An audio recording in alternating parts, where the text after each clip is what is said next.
Thank you, Kelly, and I'm really delighted to be here. I know I am keeping you from a conclusion of what I gather has been an extraordinary conference, so I will race through these slides and hopefully send everybody happily on your way. So I want to begin with the notion that we face today really a perfect storm that is a call to action to educate an inclusive STEM community and to leverage the diverse talent for excellence in innovation to tackle what are arguably some of the trickiest societal challenges that a STEM workforce can tackle, from food security to environmental sustainability and climate change to public health in all its complexity, educational attainment, income inequality, and economic development, and beyond. The dimensions of that perfect storm are easy to see, and I know that many people probably can't see much of the slides, so I'll try to interpret here, but are really easy to see, but stirring, I think. On the one hand, to quote Bill Fry from the Brookings Institution, America is being remade by a diversity explosion. Yet we persist in leaving way too much of this talent pool on the sidelines of science.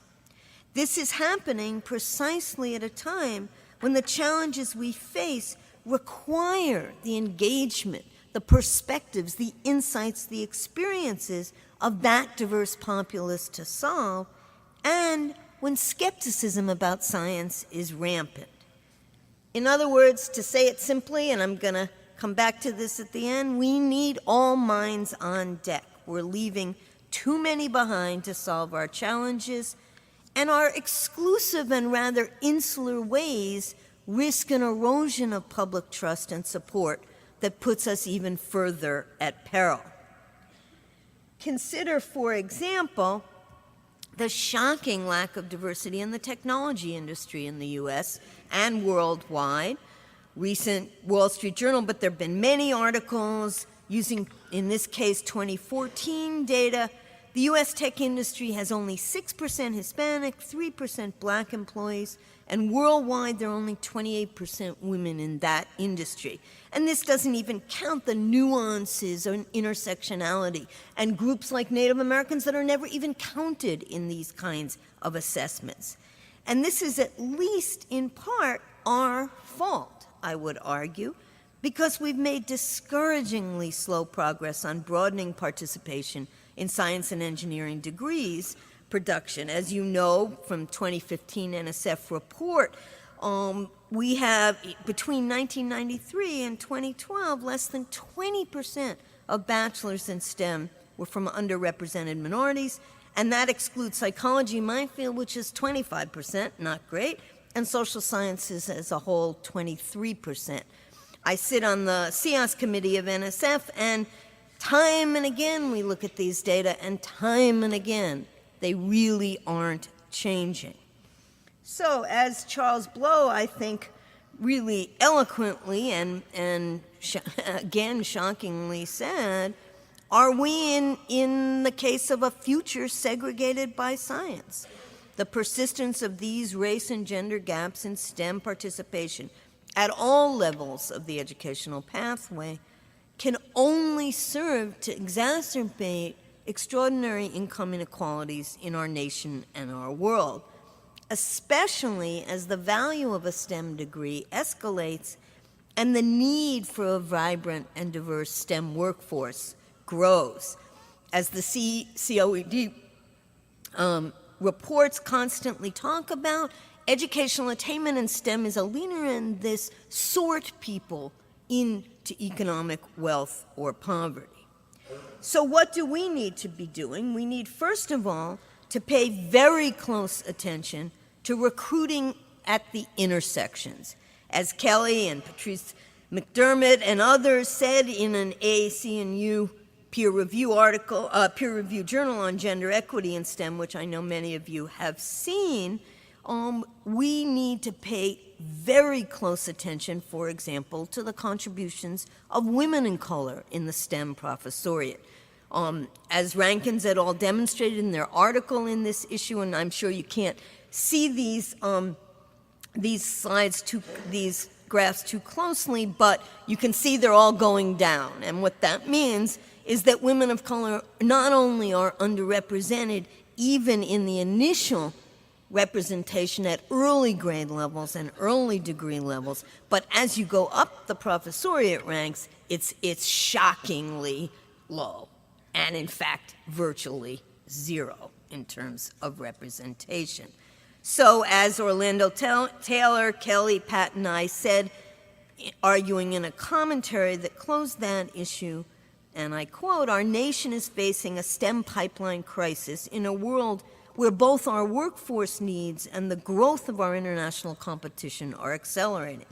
Students who live at the intersection of race, gender, ethnicity, and class are disproportionately absent from the STEM enterprise, and yet, of course, they constitute one of the fastest growing college-age populations in the United States." So what are we going to do about this? So I have something really simple to say today. This is not rocket science. It is by no means rocket science. What we have to do is a better job, and that's what you all are devoted to, of cultivating that fast-growing and often untapped talent pool in order to reverse the course of this perfect storm.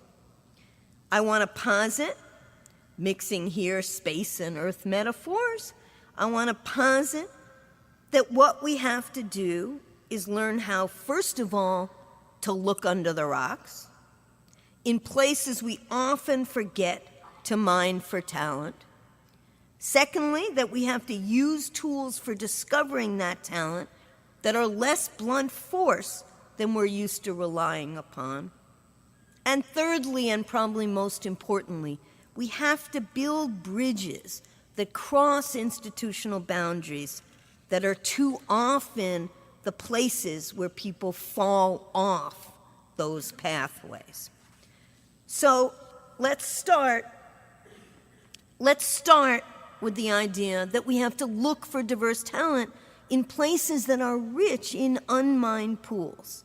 For example, large urban settings with highly diverse, often first-generation students who can be tapped for post-secondary attainment in STEM, but to do so requires a set of innovative K-12 programs reaching into community colleges, taking seriously the notion that what a student presents on the surface isn't what they could do at the end of the day if we actually looked for the kinds of attributes that we all know from the classroom really predict success, as compared to the standardized tests that will so quickly push that talent pool to the sidelines. We know that the kinds of things the Posse Foundation, for example, recruits based on grit, perseverance, leadership, entrepreneurial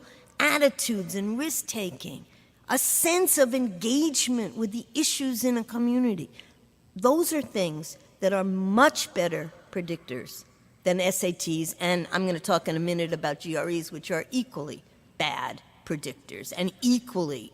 I mean, when you think about it, it is remarkable, just remarkable to me, that people in the sciences would take seriously tests that have such low predictive utility and validity.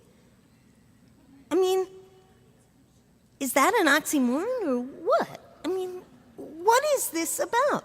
Why are we infatuated with tests that are blunt instruments when all of you in laboratories and in your science use finely honed instruments to discover reality and to capture it? So first, let's look for that talent pool. Let's not just wait for it to come to us. Let's look in places we might not have looked before, whether it's rural communities, large urban communities, community colleges, Let's look for the talent. Let's use tools that are much finer than the kinds of standardized assessments that we know do not predict well for underrepresented groups. And then, most importantly, let's cultivate the pathways that will really bring students to us in ways that can thrive and change the graphs I showed earlier. One of the most important pathways to cultivate, and I'll emphasize this over and over, is the community college to four-year institution pathway. I served on the Century Foundation Task Force on bridging the education divide, the higher education divide, and it was absolutely clear from mounds of data that we collected that there are a rich source of students deeply interested in STEM in community colleges who need pathways through and from community colleges, which are themselves often extraordinary places, but highly under-resourced. So we need four-year institutions and community colleges to join hands. I'll give you a brief tour of one way we've done that at Rutgers University, Newark, but there are lots of places all around and in this room who are doing it too. And the key thing is, in fact, widening that road to STEM diversity or building that bridge, whatever metaphor you want to use. So, for example, in the state of New Jersey, in northern New Jersey, 8 predominantly public institutions have teamed up on a Garden State LSAM project. But what is most critical about the LSAM is that it is now hooked to a bridge to baccalaureate with 6 Hispanic-serving public county colleges in New Jersey, with an entire bridge program that seamlessly brings students from 2-year institutions to 4-year institutions and through, we hope, on to graduate school. In my institution, there is no predominant racial or ethnic group, a majority of undergraduates are Pell eligible, and many, many are first-generation students who have immigrated here with a sense of needing of that opportunity, really striving for it. But the bridges were often broken. And it is our responsibility through programs like this, and there are many others, to really recreate those bridges, recreate the seamless pathway. And that is why, for example, the White House has been very intent on trying to recognize, in this case, Hispanic bright spots, like the B2B program that I'm showing you, but really intent to think about the role of community colleges as a starter for the STEM pathway and in other fields. Now, lest we get too focused on only the undergraduate community college, K-12 to community college to four-year institution pathway, let me remind you in ways that you don't need reminding, but it's always worth taking note of it, that we do the very same winnowing in graduate school, if not more, not to mention in the professoriate.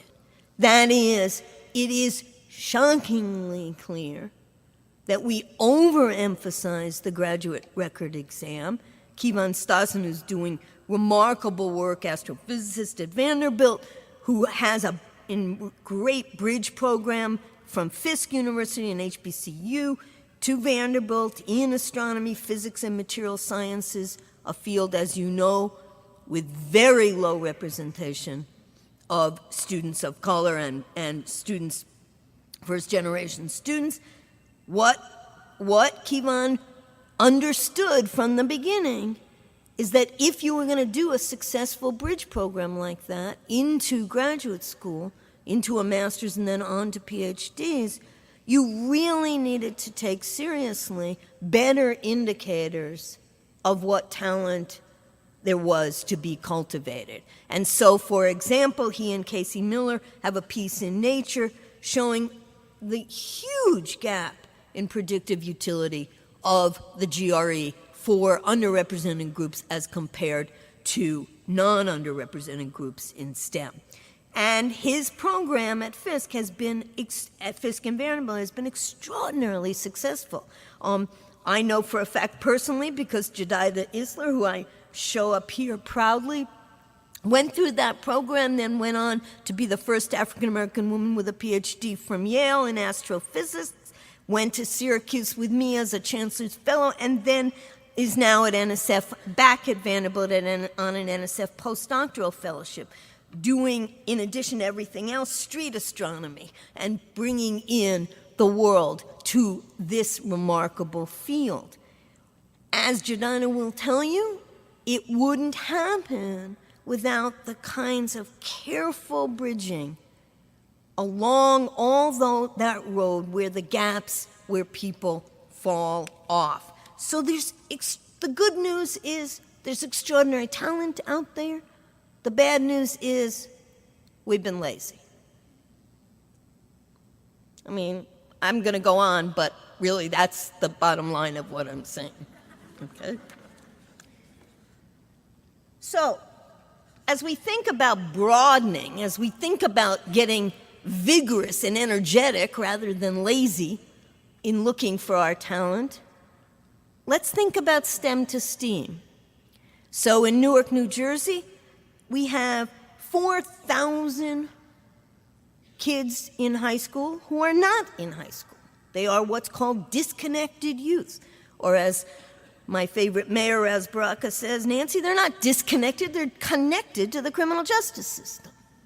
So let's reconnect them to school. Well, it turns out there are amazing programs in STEM to STEAM that are beginning to really capture students who are sitting in alternative high school programs and not getting through. For example, my favorite in Newark is the Glassroots, an incredible nonprofit that does scientific glass blowing, creates extraordinary art, trains in a 10-week certificate program in conjunction with Essex County College and with industrial partners, these students who learn more physics and mathematics and chemistry and material science in the context of glass blowing than I assure you many of our students learn in more normal, if you will, educational settings. Incredible work puts them on a path to the workforce, but several of them are also now on a path to higher education and onward. So if we push beyond what we're used to looking for, if we look under that rock, there's a lot to find. However, numbers alone, looking under the rock alone, finding the talent alone will not do it. I need not remind any of us in the context of the long needed, frankly, in my opinion, but now coming dialogues, protests, etc., on campuses from mine to everywhere, I think around this room probably. I sat at a Department of Education roundtable last week with the student body president from the University of Missouri, who is an extraordinarily talented young man from the south side of Chicago, who talked poignantly about the fact that higher education is obsessed with numbers, but not taking seriously what it means to build an inclusive environment. Why is this relevant, you might be asking, in a room full of people devoted to STEM education? It's relevant because you talk here about crossing boundaries.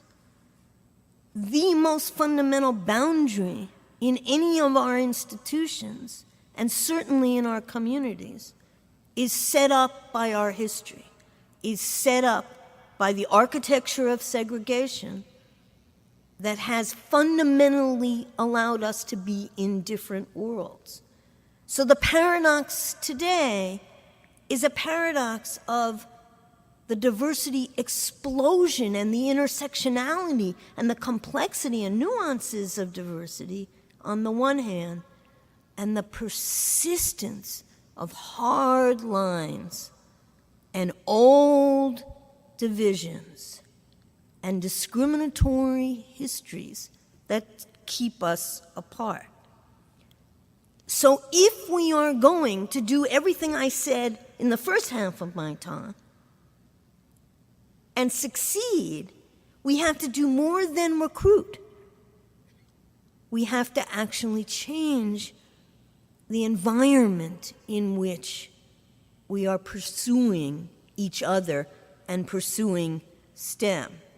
We have to do what my friend Rupert Nacoste, wonderful social psychologist at NC State, says in his new book.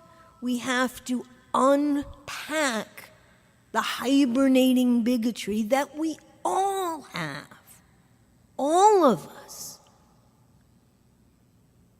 And that has to come out in our classrooms, in our conversations, in where we live and where we work, and where we don't do what he calls, which is to move from anxiety to respect. If we are going to reap what I know Scott told you about in his opening plenary, if we are going to reap the value that comes from a diverse problem-solving group, we're only going to be able to do that if we learn how to talk to each other. And that will only get more complicated as we look more different from each other. And looks are simply a proxy for different and variegated life experience that we bring to the table. How do we do science inclusively?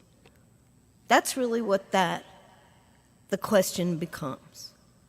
So the initiating conditions are to recruit, to find the talent, to be willing to cultivate it, to build bridges. But what has to be instantiated then is to actually do science inclusively, because that will create the conditions for the kind of innovation that Scott talked about in terms of the value added from diversity to innovation and problem solving. We have to take seriously dialogues across difference, as Pat Gurn and her colleagues at Michigan and many other people have pioneered. It's about crossing boundaries of difference, not being afraid of them. It's about coming together. So that brings me literally to how we do science. And by virtue of how we do science,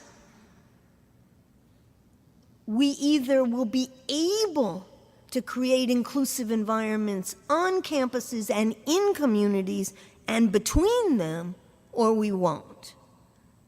So we won't reap the talent and counter the STEM perfect storm unless we can create inclusive environments where talent can flourish and voices can come together.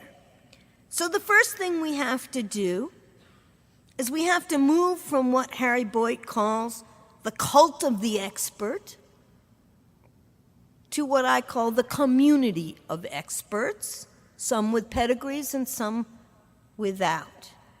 We have to move, if you will, from a father knows best model.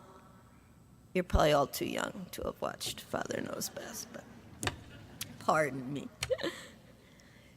To a model that was brought poignantly home to me in the Near West Side Initiative in Syracuse, ninth poorest census tract in the country. And we had all kinds of technologists and environmentalists and artists and architects in there working. And Mary Alice Smothers said to me one day, "Why don't you just ask us we lay our heads down here at night. And that is the point. To say it differently, again, as Harry Boyd and his colleagues at a workshop at NSF on civic science said, we have to learn to have scientific knowledge on tap, not on top. It can't be a one-way technology transfer model.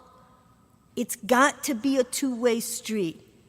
And again, that goes back to valuing a range of knowledges, a range of answers, a range of perspectives, and being able to listen to each other. Again, probably the best example that I know of what we don't want to do. I arrived at an airport to be unnamed, and there was a university, a big poster that's in the middle there from a university extension service talking about community problems, university solutions. Sound okay to you? I don't think so. We are not going to change the public trust in science, the uptake of innovation, or the quality of innovation if we think we have the solutions and they have the problems. And honestly, that's the same way we treat a diverse talent pool. We treat them as if somehow we're bringing them to us and giving our gifts, letting them be at the table. It's their table. And that table will be theirs ever more, increasingly. So we better learn how to be good participants at that table, to be good collaborators and colleagues and partners. We better do what Carol Musel said in an AAC&U Diversity and Democracy. We better create generative partnerships, not done to, but designed with a multifaceted group of stakeholders.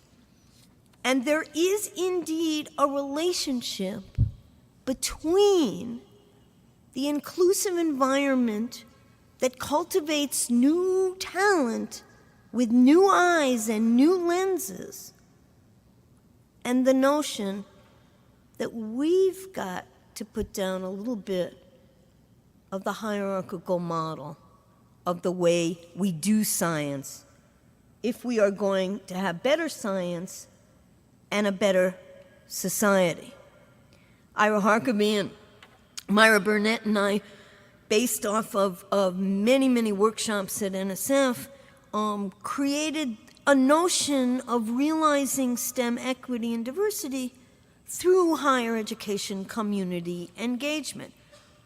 This is, again, not rocket science. We're just putting it down on paper. And that is the notion that significant societal problems can't be solved without full inclusion. And that's where I began. That part of the STEM perfect storm is, in fact, that we won't solve climate change unless the Mary Alice Smothers of the world are at the table, and unless her grandchildren are in the laboratory and at the table. The notion being that inclusion results in better science and a better society, and Scott's work leaps off of that, but many others. That when higher education community engages deeply and expansively on local problems, they have enormous global resonance. So we did this model off of an NSF workshop with South Africa and China and the US. And not surprisingly, the core complex bundles of problems, let's say, for example, around environmental sustainability, were not fundamentally different, but they had to be worked on in a local context. And to make progress on those, you needed an inclusive set of minds at the table. What is particularly important from my point today is not only that you get better science, but in fact, you get a more diverse scientific workforce that way.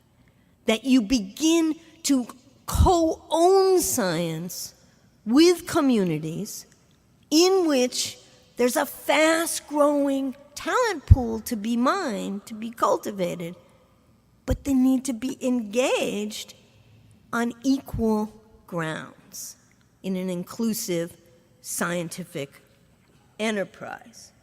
So, for example, just one example from Rutgers, Newark, Mark Luck is a neuroscientist looking at Alzheimer's, looking at stress and degenerative brain diseases with very high incidence in the African American community and working in Newark. Would it make sense to only work in brain imaging and in his laboratory? He said no, and about 8 years ago, he formed a Center for African American Brain Health with a whole set of community-based organizations, largely faith-based organizations throughout, intensely and expansively throughout a neighborhood in Newark.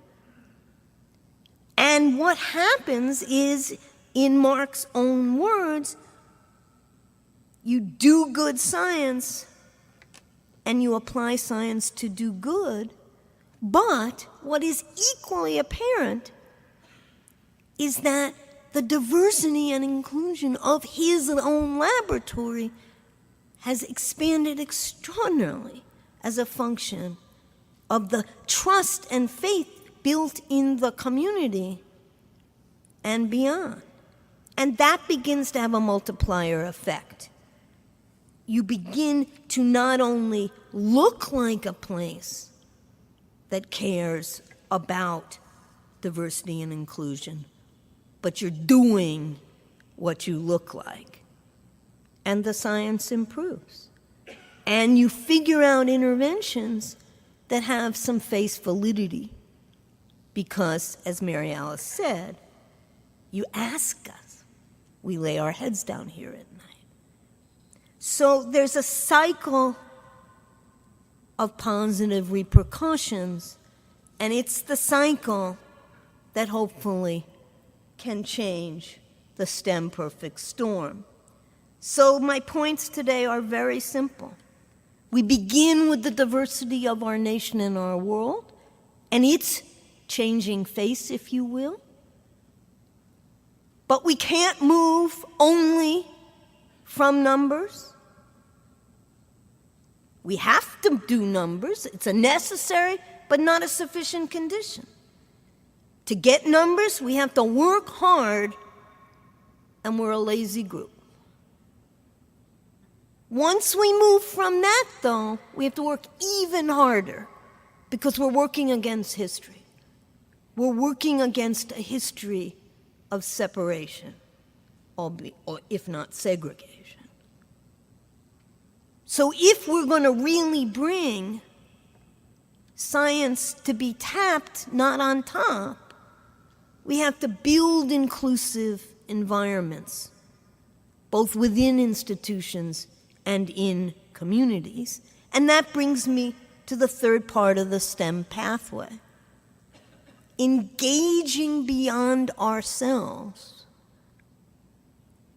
is if not a perfect, at least a reliable way to open up the flow of knowledge and the flow of talent to create backwards a better, more inclusive environment. And when we do all that, we will move ourselves from a complacent nation to a higher education environment that really can reap the innovation that Scott talked about and that can navigate that STEM perfect storm. Thank you.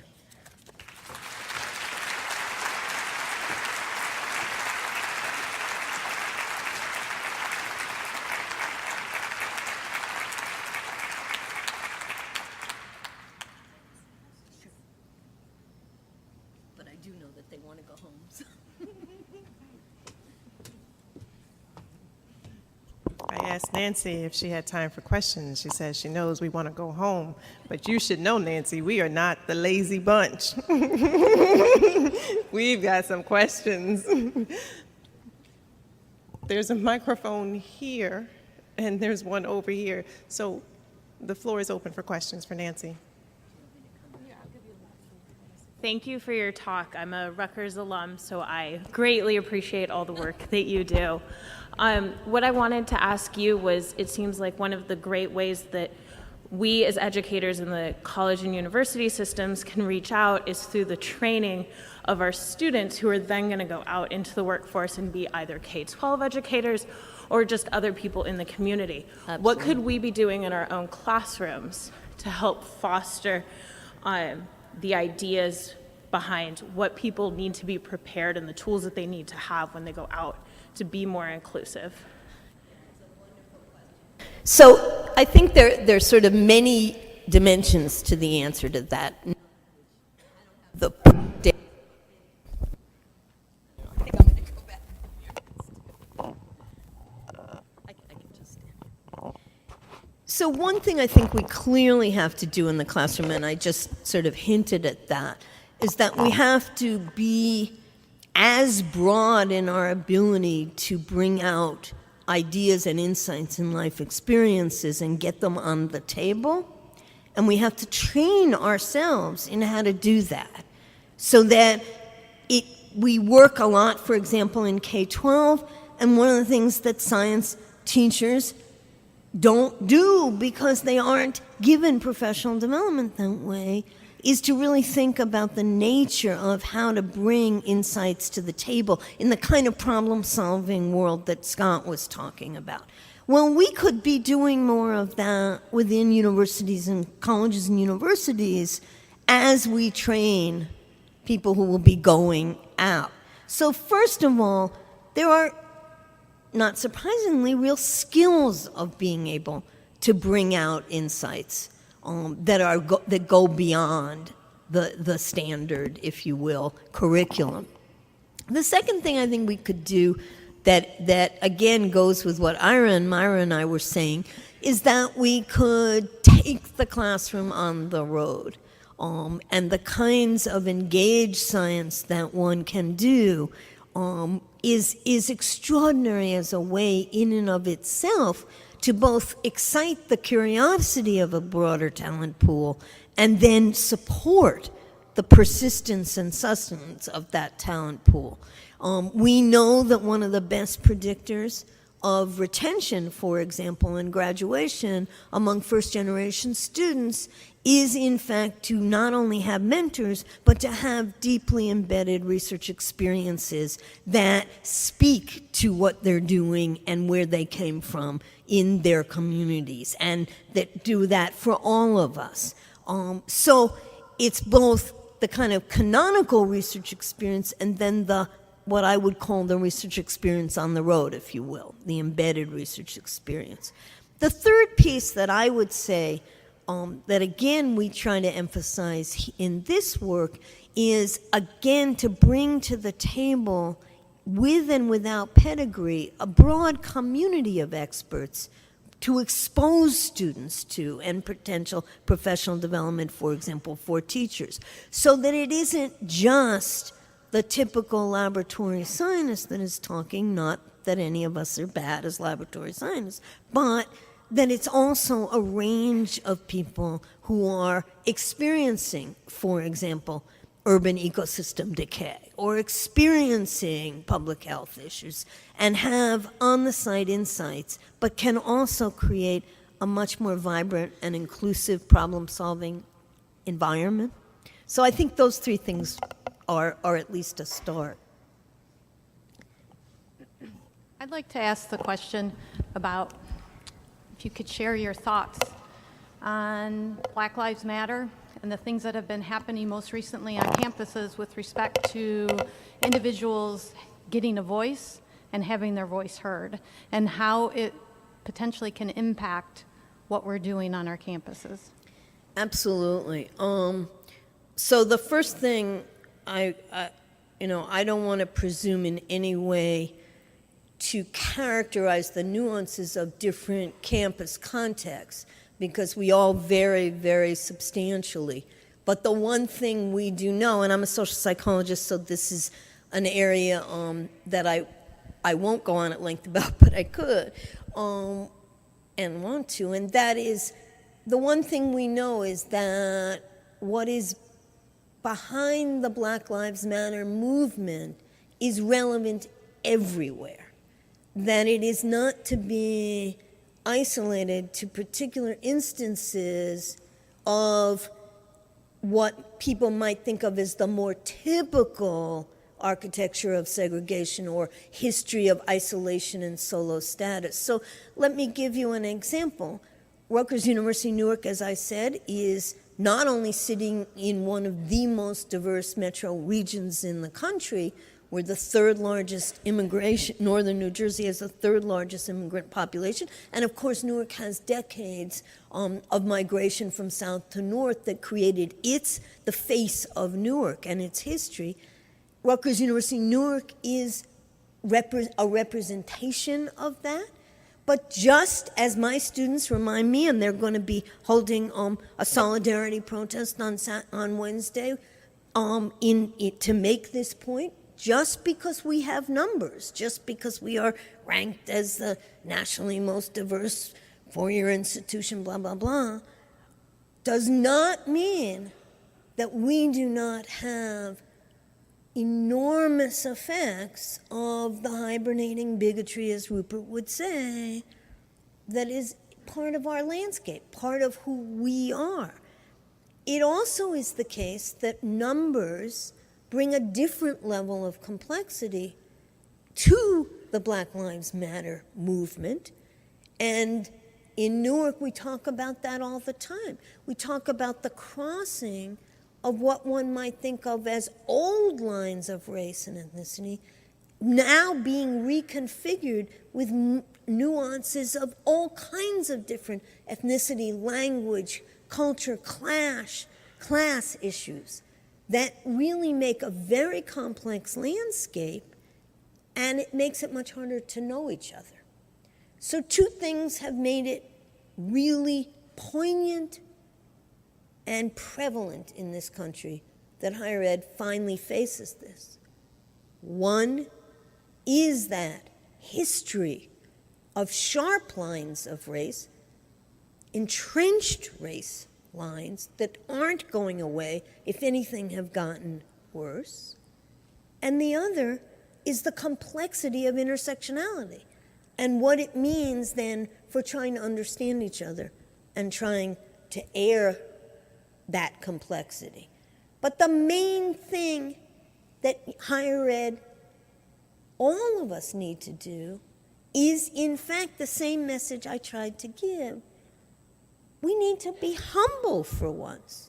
We need to listen. We need to be honest about the complexity and how far away from real interpersonal understanding and opportunity making we are. And part of what contributes to it, to the strength of it, is that we are leaving so much talent on the sidelines.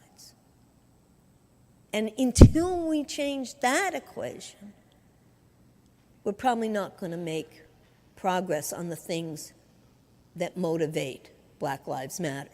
If you're sitting in Newark, New Jersey, and you see most of your graduating, if not graduating class, going to prison rather than to college, there's a lot of legitimacy crisis that's at the core of what it means to say Black Lives Matter. So we have to take that really seriously. Thank you. I really appreciated your talk and the chance to engage in dialogue. So one thing I would, not to be too critical, but one thing I would point out is, first of all, I think the metaphor of looking under a rock is probably not a good one. Okay. Tell me more. Because looking under a rock immediately associates with the insect, the etc. I don't even want to go there, just suggesting. You also had a metaphor. Can I just give you a little minute on why the rock, though? Yeah. My point there is that the tools we currently use, the way we currently recruit talent, creates a rock over that talent that needs to be looked under. Okay. I mean, there are other metaphors for things that are hidden. I'm open to any. But you say also it's not rocket science, which it isn't. It's social science and culture. And of course, the implication there is that rocket science, like brain surgeons, are supposed to know everything about everything, but clearly they don't. But social science can be much harder in different kinds of ways than rocket science. And you talk about building the bridge, but I see this as setting up a couple of additional dichotomies, one of which is pure and applied, kind of privileging the applied to some extent, and one of which is a public versus private.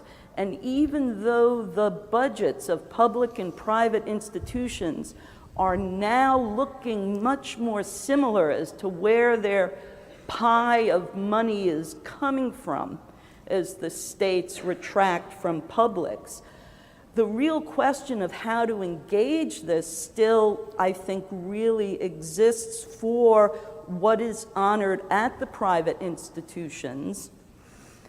And a piece of that, I think, is truly developing a vibrant ecosystem that does honor the people who are the quiet, not relentlessly group-oriented, and the things that are the, quote, pure, as opposed to applied.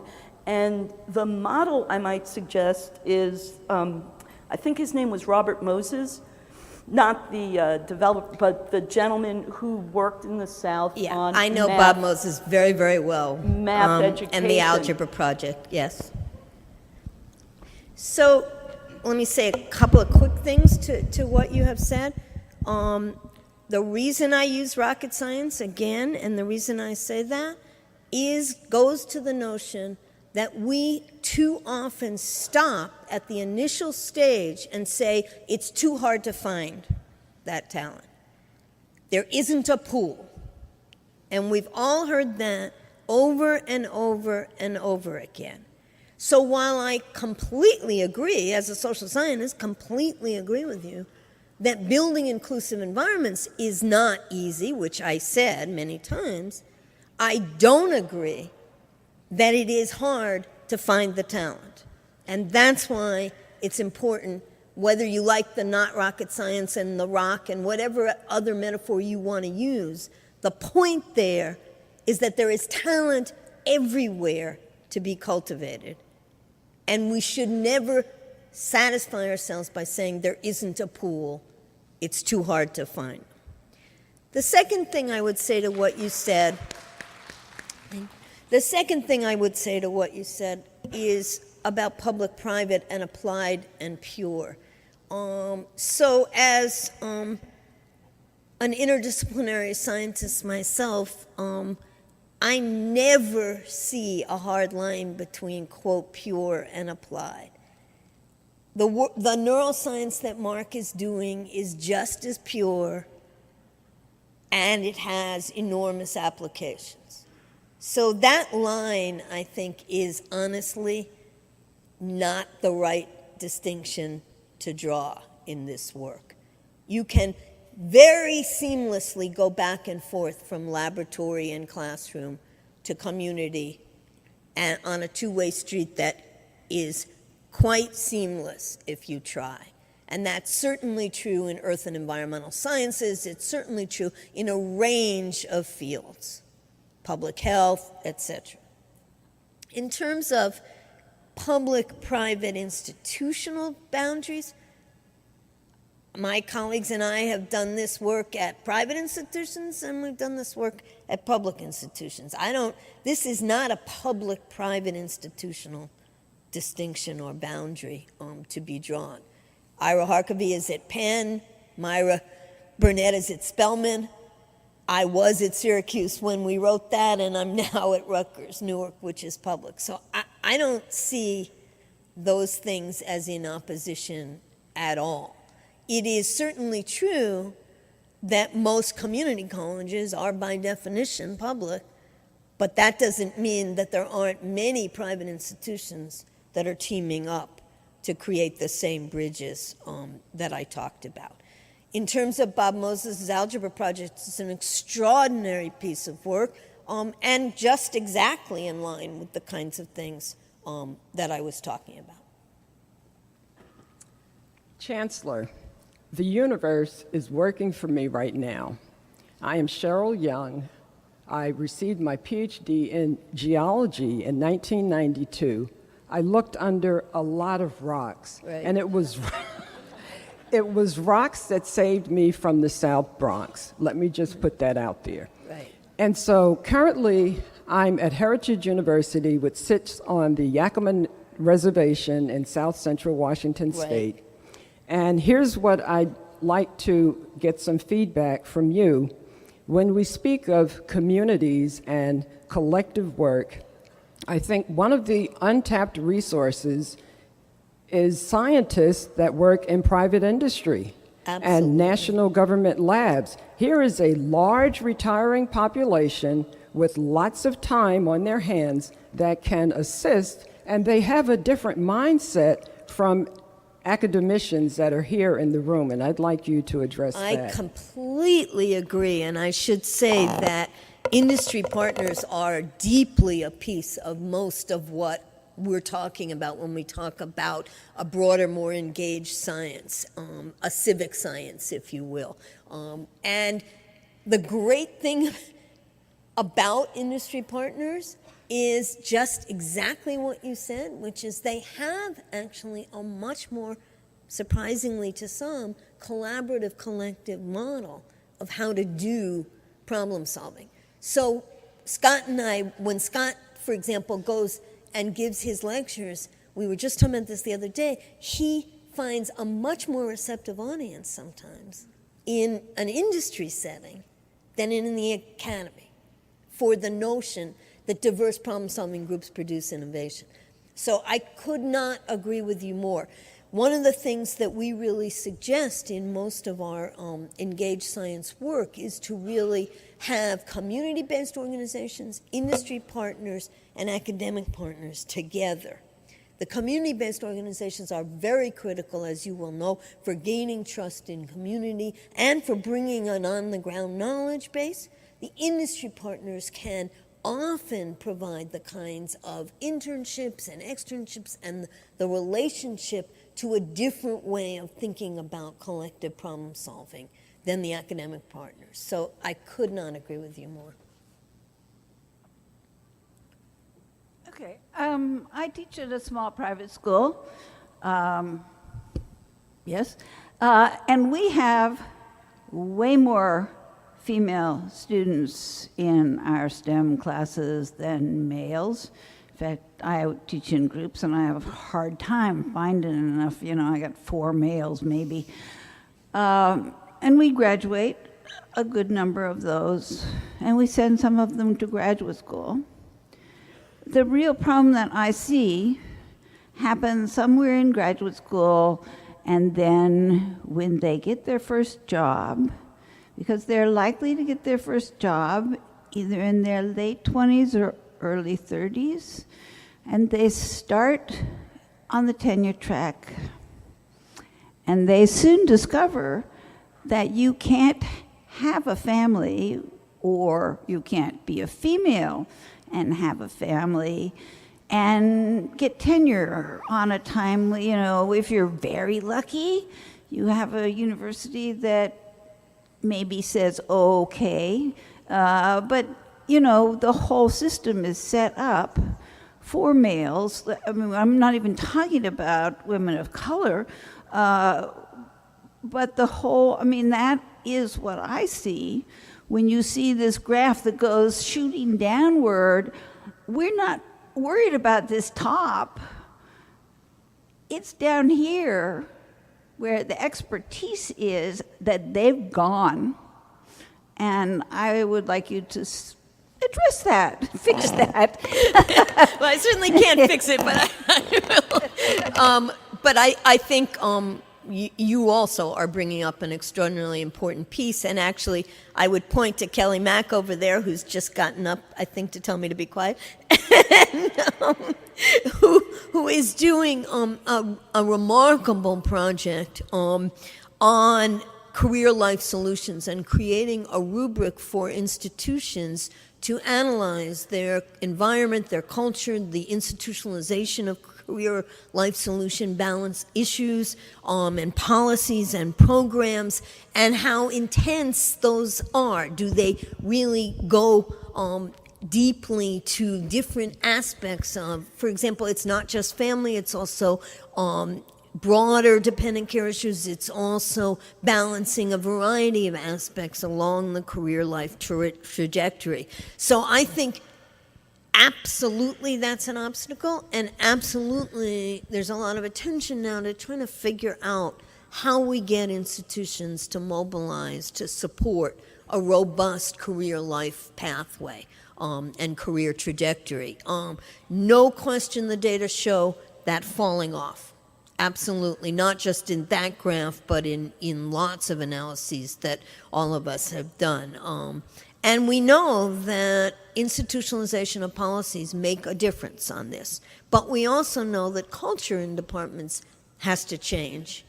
That is, there has to be a supportive environment for using those policies, as opposed to just having them on the books. And that's probably the most critical thing that we're trying to understand and change.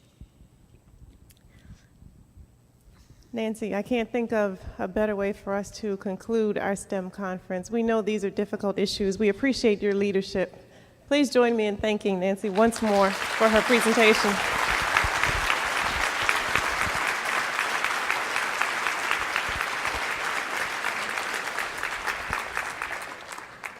And a very warm and hearty thank you to all of you for joining us for the 2015 STEM Conference. We look forward to seeing you again in 2016.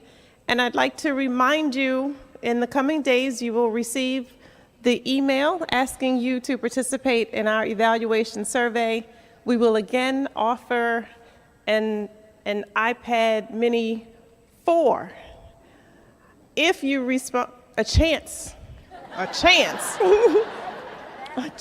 to receive an iPad Mini 4 if you answer our survey by, I think, the end of the first week in December. We promise delivery just in time for Christmas, and a chance to win complimentary registration for yourself and a colleague if you answer our survey by the middle of January.